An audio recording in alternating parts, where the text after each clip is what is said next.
Iniunat ni Jiang Yi ang kanyang kanang kamay, binuksan ang dimensional door sa pinakamalawak na sukat nito.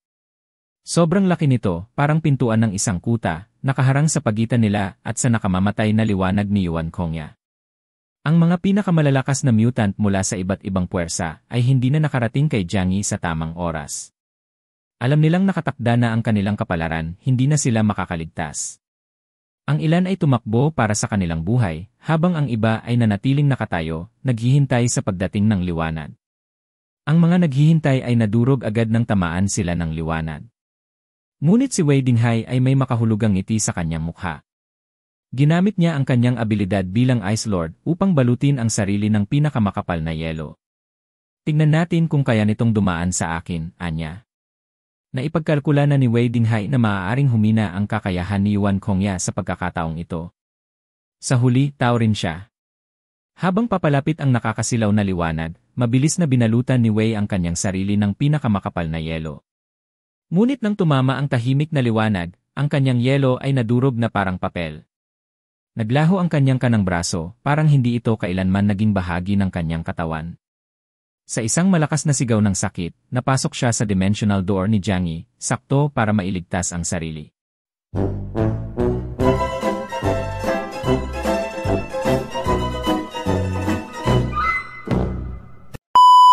Nang makita ito, labis ang pagkagulat ng mga nakapaligid sa kanila.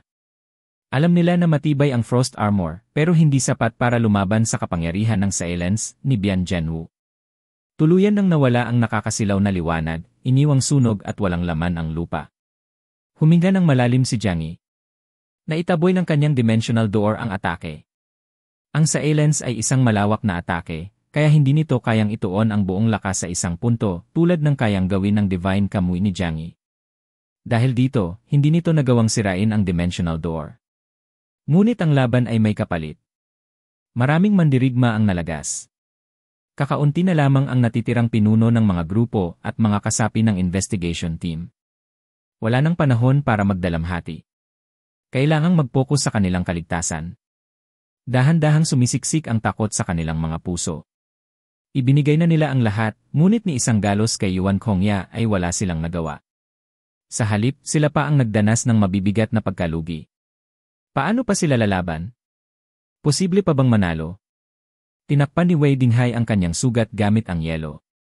Hindi siya sanay sa malapitan na labanan, kaya pa niyang lumaban kahit isang braso na lang ang natitira. Lumutang si Yuan Kongya sa itaas nila, nagniningning ang katawan sa malambot na banal na liwanag. Tiningnan niya sila mula sa itaas, na parang siya ang may hawak ng lahat ng kontrol. Jiang Yi, magaling ka, sabi niya habang may malamig na ngiti. Pero nasipsip ko na ang kapangyarihan ng 36 na tao, kabilang na si Bian Zhenwu. Paano mo yan haharapin? Iniunat niya ang kanyang daliri kay Jiang Yi. Gusto ko rin ang kapangyarihan mo. Tumitig si Jiang Yi sa kanya, puno ng takot at determinasyon ang kanyang mga mata. Humarap siya sa kanyang mga kaibigan at sumigaw, ibigay na natin ang lahat. Kung hindi natin ibubuhos ang lahat, tapos na tayo. Bumigwas ang mga kamao ni Woody at sumigaw, hindi mo na kailangang sabihin yan. Pero sa loob-loob niya, takot siya. Kaya ba talaga nilang manalo, kahit ibigay pa nila ang lahat? Lumaban tayo ng buong lakas, baka sakaling makaligtas tayo. Kung hindi, lahat tayo'y mamamatay, giit ni Jiang Yi. Hindi na hinintay ni Yuan Kongya na matapos silang mag-usap. Isang bagong bugso ng atake ang dumating mula naman sa ilalim ng kanilang mga paa.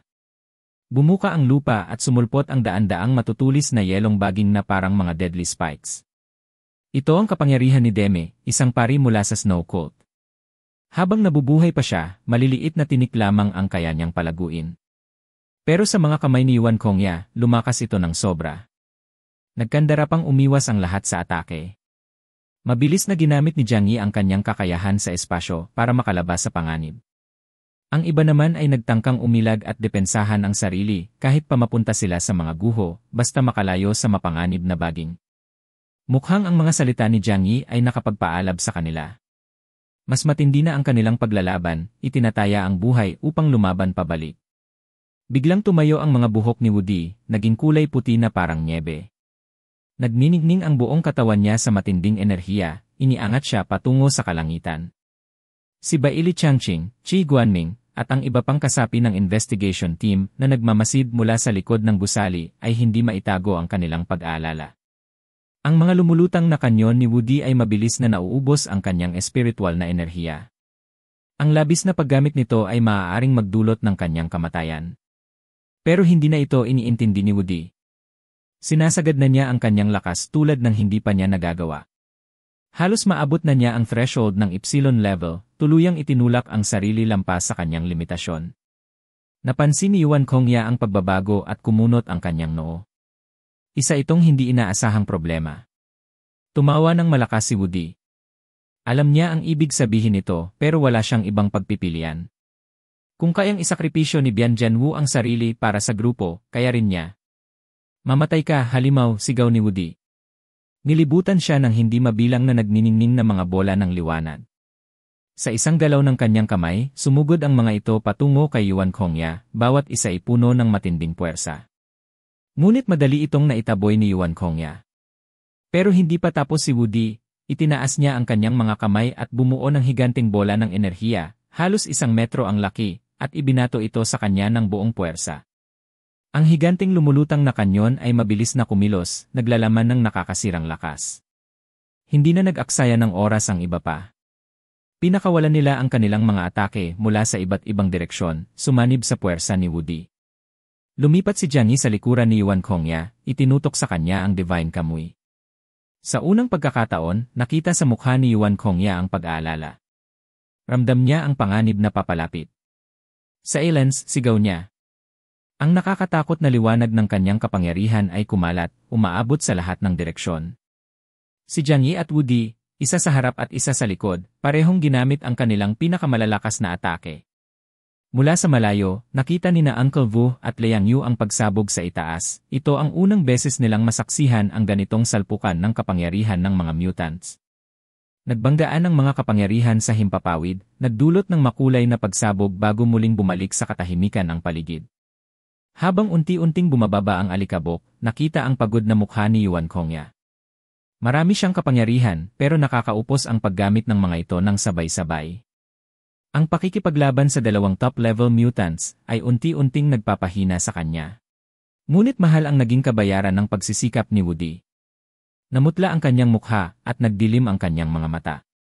Ilang sandali pa, bumagsak siya mula sa langit na parang sirang-sarang bola. Dali-daling sumugod si Beili Changqing at sinalo siya.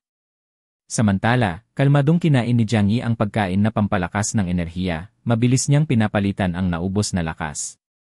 Hindi siya natatakot sa mahabang laban. Ang pinagsamang atake ni Jiang Yi at Woody ay sa wakas ay nakapagpahina ng kaunti kay Yuan Kongya. Bahagya siyang napagod, ngunit nanatili pa rin ang panganib ng sitwasyon. Lahat ng iba pa ay malubha ang mga sugat. Tuluyan nang wala sa laban si Woody, hindi na siya makakilos. Si Xiao Honglian naman ay patuloy na umuubo ng dugo, halos magkandurog na ang kanyang armor laban sa malalakas na atake ni Yuan Kongya. At si Wei Dinghai ay nawala ng isang braso, pilit na nilalabanan ang pagdilim ng kanyang ulirat. Ang natitirang nakatayo ay sina Jiang Yi at Beili Changqing. Pero paano nila mapagtatagumpayan ang laban sa isang tulad ni Yuan Kongya? Parang walang pag-asa. Malaki ang agwat ng lakas ng mga mataas na antas ng mutants, tulad ni Yuan Kongya kumpara sa iba pa.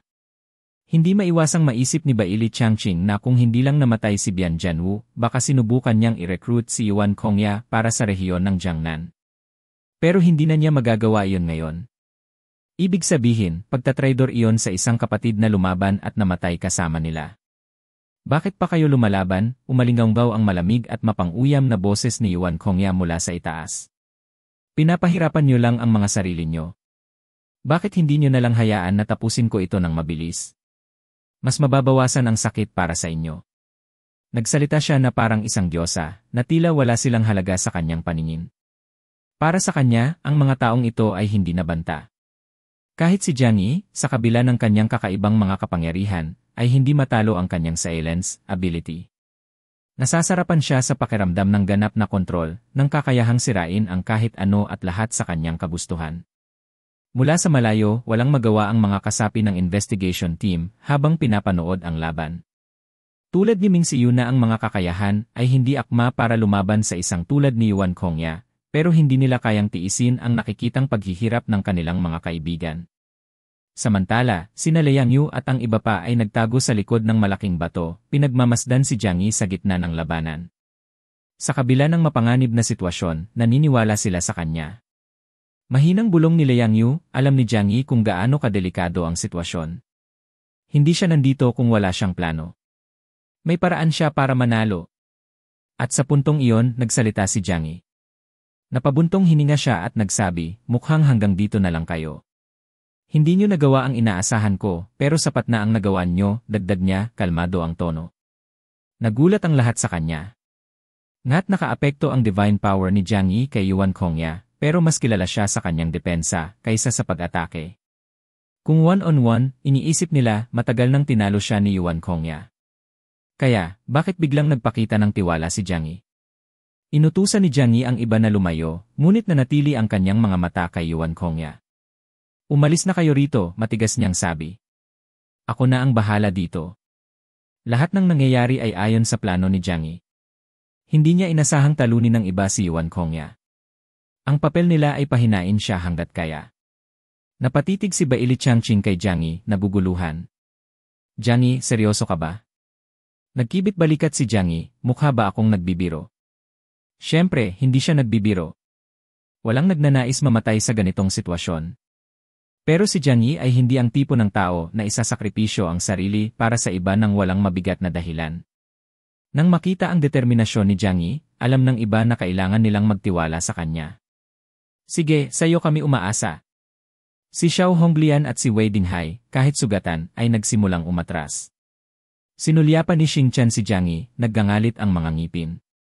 Ikaw na ang huling pag-asa namin, Jiang Yi. Kasabay noon, ibinuhos niya ang natitirang lakas niya kay Jiang Yi, pinatindi ang kanyang bilis, lakas, at talas ng pag-isip. Pinanood sila ni Yuan Kongya habang umaalis, pero hindi niya sila pinigilan. Nais niyang malaman kung ano ang plano ni Jiang Yi. Sa dami ng kapangyarihan niya, walang makakatakas mula sa Tianhai City kung ayaw niya. Nang masigurong ligtas si Wu Di, bumalik sa labanan si Baili Changqing. Sugatan siya, ngunit hindi sapat iyon upang mapigilan siyang lumaban. Hindi tumutol si Jiang Yi. Kung nais tumulong ni Baili Changqing, hindi niya ito tatanggihan. Pero hindi niya inaasahang magagawa pa nito ang malaki sa puntong ito. Inihagis ni Baili Changqing kay Jiang Yi ang isang itim na baril. Agad itong nakilala ni Jiang Yi, ang baril ni Bian Jianwu. Napatitig si Jiang Yi. Baril? Tumango si Baili Changqing. May 20 origin bullets yan. Nang banggitin ang mga origin bullets, saglit na napahinto si Jiang Yi. Ang mga bala na ito ay dinisenyo para labanan ang mga mutants at maaaring maging banta kay Yuan Kongya. Sige, gagamitin ko ito, sabi ni Jiang Yi, nakatingala kay Yuan Kongya at kumikislap ang mga mata. Panahon ng tapusin ito. Lumulutang si Yuan Kongya sa ere, nagniningning ang katawan sa banal na liwanag, nakangising mapang-uyam. Tatapusin ito, tanong niya. Ano ang nagbigay sa'yo ng lakas ng loob na isipin mong mananalo ka? Jiang Yi, hindi mo naiintindihan ang tunay na lakas. Hindi ko pa nga ipinapakita ang buong kapangyarihan ko. Kasabay noon, ibinuka niya ang kanyang mga braso, at bumalot sa kanya ang isang mabagsik na unos ng enerhiya. Sanay na ako sa lahat ng mga kapangyarihan na nasa katawan ko, sabi niya, puno ng kumpiyansa ang boses. Huwag kang mag-alala, papatayin kita agad at kukunin ko rin ang kapangyarihan mo. Ang bagyong nakapalibot kay Yuan Kongya ay naging mas mabagsik. Nagkabitak at nagkadurog-durog ang lupa sa ilalim ni Jiang Yi at Baili Changqing, at nagsilipad ang mga bato at pira-pirasong mga guho sa hangin. Tumalon si Baili Changqing, tumalon mula sa isang malaking bato patungo sa isa pa, pilit na pinapalapit ang sarili kay Yuan Kongya.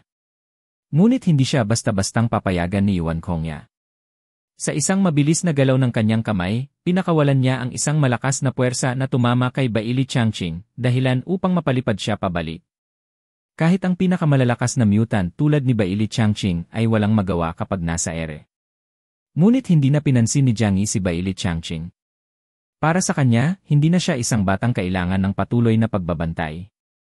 Habang yumanig ang lupa, ginamit niya ang kanyang kapangyarihan sa dimensyon para mag-teleport sa ere, diretsong humarap kay Yuan Kongya. Hindi na apektuhan ng kaguluhan sa paligid ang direksyon ng kanyang paggalaw sa espasyo. Hanggat kontrolado niya ito, kaya niyang mag-teleport saan man sa loob ng 300 metro, kahit pa sa kalagitnaan ng ere. Nang makita kung gaano kadaling manipulahin ni Jiang Yi ang kanyang dimensyong espasyo, nakaramdam ng pangamba si Yuan Kongya.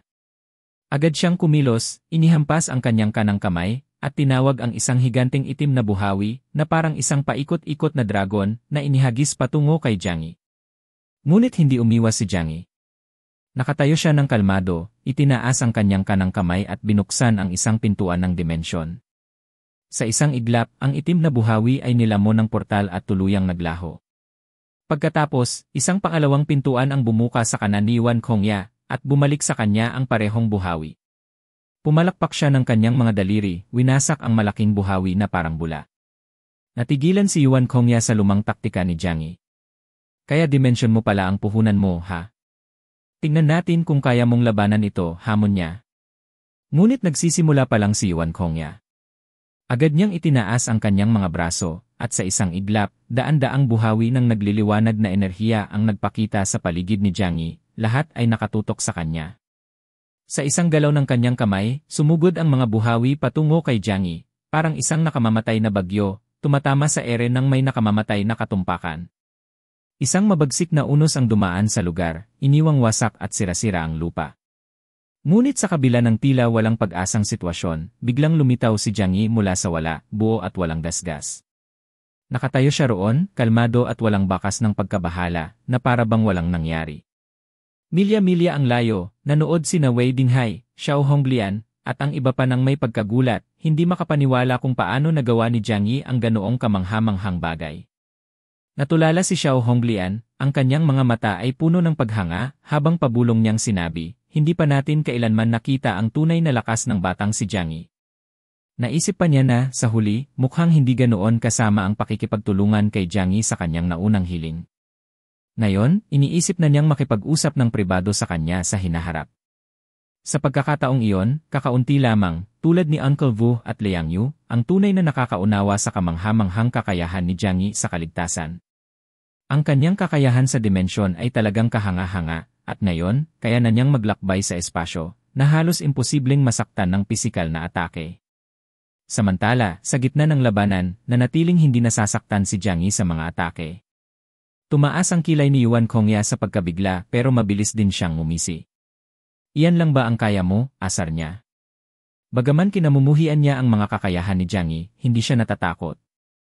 Sa paglipas ng panahon, nakakalat sila ng impormasyon tungkol sa mga mutants ng Tianhai City, kabilang si Jiang Yi.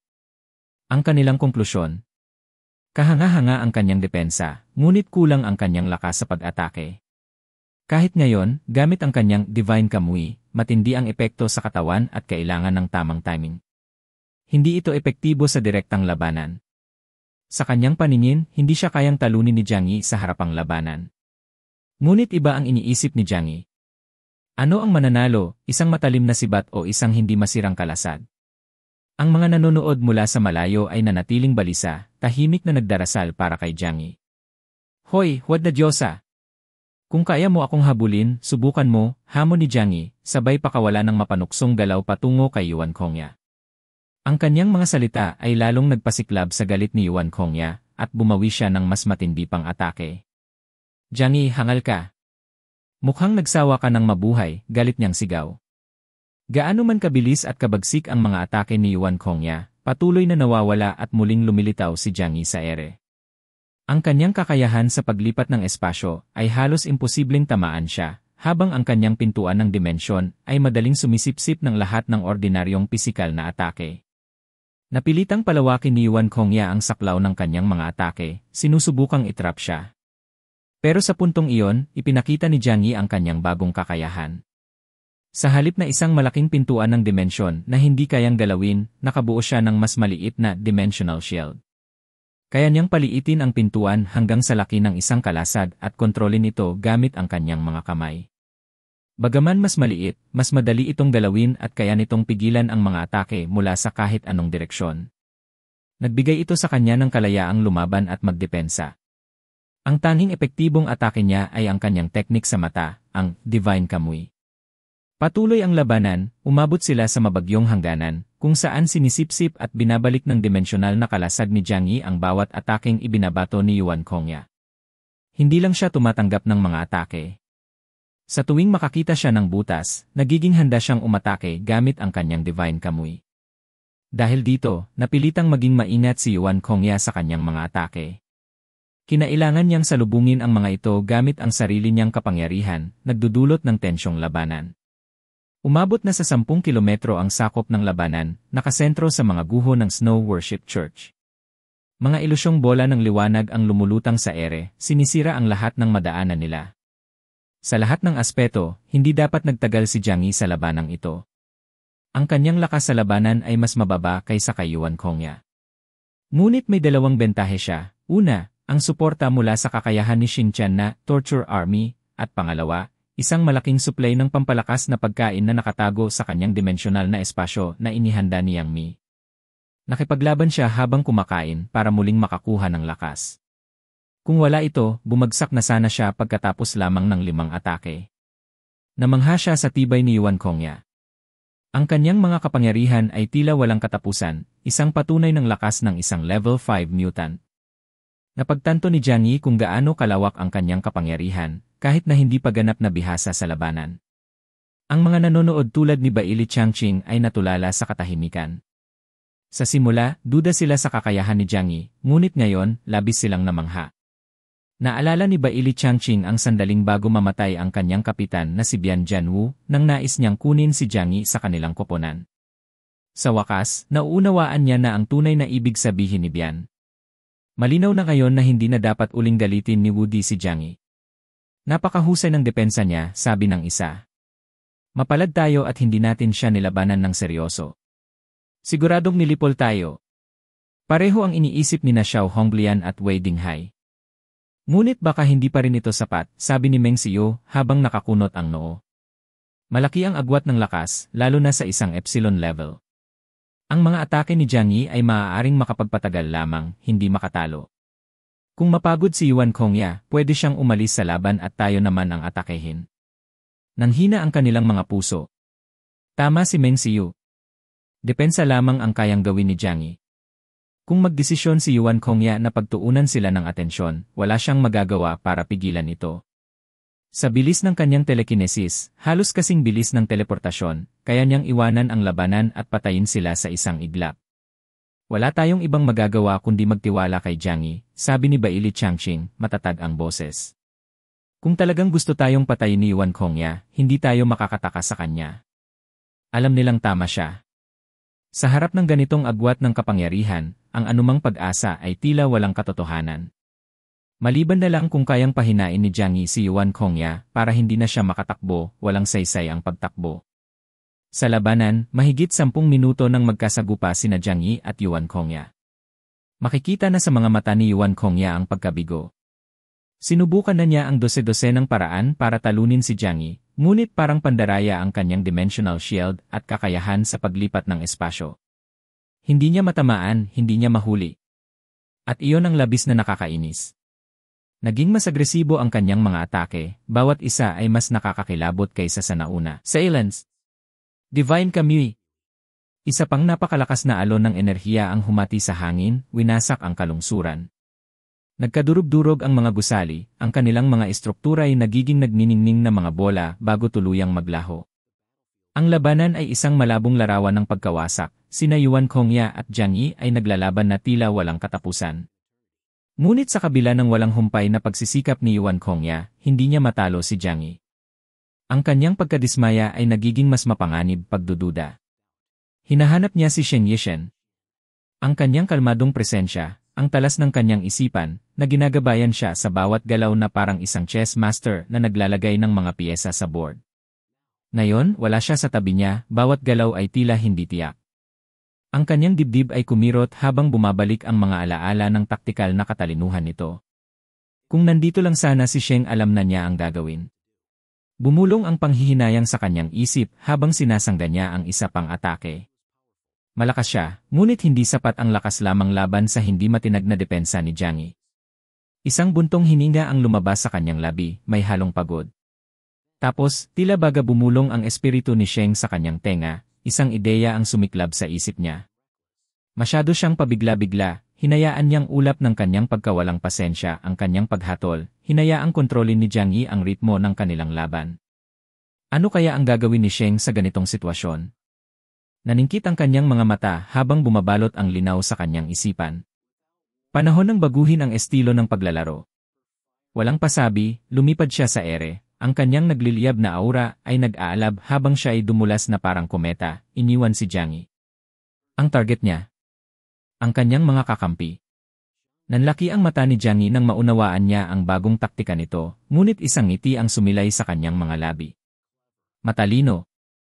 Kitang-kita niya ang plano nito na parabang sinabi niya ito ng harapan. Nilalayo nitong tugisin ang kanyang mga kasama, pilitin siyang umaksyon. Pero hindi siya natatakot, ito mismo ang inaasahan niya. Nakatakas na ang karamihan sa kanyang mga kasama, naiwan na lang si Xiao Honglian at ilang mga nahuhuli. Natitigilan silang nakatingin sa paparating na bagyong si Yuan Kongya, takot ang bumabalot sa kanilang mga mukha. Walang pakialam na kumibot si Jiang Yi nang tingnan siya ni Yuan Kongya ng masama. Hindi niya isasapalaran ang sarili para protektahan sila. Ngunit alam niya na sa oras na talikuran siya nito, ang pagkakataong hinihintay niya ay darating. Hindi niya ito palalampasin. Hayop ka talagang madulas, galit na sigaw ni Yuan Kongya, nagliliyab ang kanyang mga mata sa galit. Siya ay parang isang kalikasan, taglay ang hindi matatawarang kapangyarihan, ngunit ang depensa ni Jiang Yi ay nakakapikon, parang sinusubukan mong butasin ang isang bakal na kuta. Kung susugurin niya ito ng harapan, maghihintay lang ito sa loob ng kanyang kalasag, sa kasasagot ng may katiyakan, parang ahas na biglang sumusugod mula sa lungga nito. Huminto siya, huminga ng malalim, pinipilit ang kanyang puso na kumalma. Malakas siya, pero ang laban na ito ay nagturo rin sa kanya ng mapait na aral. Bawat sandali ay humahasa sa kanyang mga pakiramdam. Ang depensa ni Jiang Yi ay hindi perpekto. Ang bawat kalasag ay may hangganan. Inulit niya sa isip ang mga galaw nito. Ang kanyang kakayahang magbago ng espasyo ay limitado, hindi siya makakateleport ng higit sa 300 metro. Ang kanyang dimensional na kalasag, gaano man kalakas, ay pinoprotektahan lamang ang direktang espasyo sa paligid niya. Kung makakapagpakawala siya ng isang atake na sapat na kalawak, sapat na kalakas, maaaring masira niya ang depensa nito ng tuluyan. Nagliliyab ang kanyang mga mata sa panibagong galit, ang hangin sa paligid niya ay umiinit habang kinokolekta niya ang kanyang lakas. Umangat ang kanyang buhok sa mga hindi nakikitang alon ng kapangyarihan na lumalakas sa kanya. Isang kulay pulang aura ang bumalot sa kanyang katawan, umiikot ito na parang isang dambuhalang apoy. Pagkatapos, sa isang malakas na sigaw, sumabog ang bagyong apoy mula sa kanya, nagiging isang hukbo ng nagliliyab na mga dragon. Sumugod sila kay Jiang Yi, nakaarko ang mga pangil, naglalabas ng init na parang pusod ng isang bituin. Nananatiling kalmado ang mukha ni Jiang Yi habang pinapagana ang kanyang kalasad, ang kumikislap na harang ay bumalot sa kanya nang sumalpok ang unang bugso ng apoy dito. Ang kanyang combat uniform, na idinisenyo para tiisin ang mga temperaturang lampas sa 1,000 degree, ay matibay na tumagal. Ngunit biglang nagbago ng direksyon ang mga dragon, sumisid sa ilalim ng lupa. Naningkit ang kanyang mga mata sa pag-aalinlangan. Ano ang ginagawa niya? Ang lupa sa ilalim niya ay umuusok at nag-init. Natunaw ang manyebeng lupa, nagiging kumukulong singaw habang mas lumalalim ang mga dragon. Sa loob ng ilang segundo, ang buong battlefield ay binalot ng makapal at nakabubulag na hamog. Ang umuusbong na singaw ay nagpapaiba sa hangin, ginawang isang masinsing umiikot na ulap ang paligid. Bumilis ang tibok ng puso ni Jiang Yi. Pinipilit mo akong mabulag. Lumalim ang kanyang pakiramdam. Bawat kalamnan ng katawan niya ay naghanda para sa isang atakeng hindi niya nakikita. Ngunit patuloy na tumataas ang init. May kakaiba. Naririnig niya ang tunog ng pagtilamsik ng tubig, tila may nabuo na lawa sa paligid niya, bigla na lang. At maya-maya pa, nagsimula ng lumutang ang mga patak ng tubig, sumasali sa isang paikot-ikot na agos. Isang matinding realisasyon ang tumama sa kanya. Hindi pwede. Bago pa siya makagalaw, ang tubig ay bumalot pataas, nagiging isang dambuhalang ilog na nakasuspinde sa kalangitan. Umiikot ito, isang paikot na agos na patuloy na lumalaki, bumabalot sa kanya ng tuluyan. Bumilis ang tibok ng puso ni Jiang Yi. Hindi kayang butasin ng kanyang paglipat sa espasyo ang ganitong tubig, nakakulong siya na parang nasa kulungan ng likidong bakal. Sa taas, si Yuan Kongya ay lumulutang, kumikislap ang kanyang mga mata sa matinding determinasyon. Huminga siya ng malalim at bumuga ng malamig na hamog na bumaba patungo sa tubig. Agad na nagyelo ang ilog, nagiging isang dambuhalang bloke ng yelo na abot ang buong abot tanaw. Tahimik ang battlefield. Dati ay kaguluhan, ngayon ay nakatayo ang isang dambuhalang glacier, libu-libong metro ang haba, kumikislap na parang malamig at walang awang higante sa ilalim ng maputlang liwanag. Lumulutang si Yuan Kongya sa taas, hinal na hinal, halos ubos na ang kanyang kapangyarihan mula sa malaking pagsisikap. Pero mayroong mapagmalaking ngiti sa kanyang mga labi. Magtago ka sa likod ng iyong mga taktika, bulong niya, halos isang hininga lang ang lakas ng kanyang boses. Pero kahit ikaw ay hindi makakatakas sa ganitong klaseng atake. Hanggang dito na muna magtatapos ang ating kwento para sa araw na ito.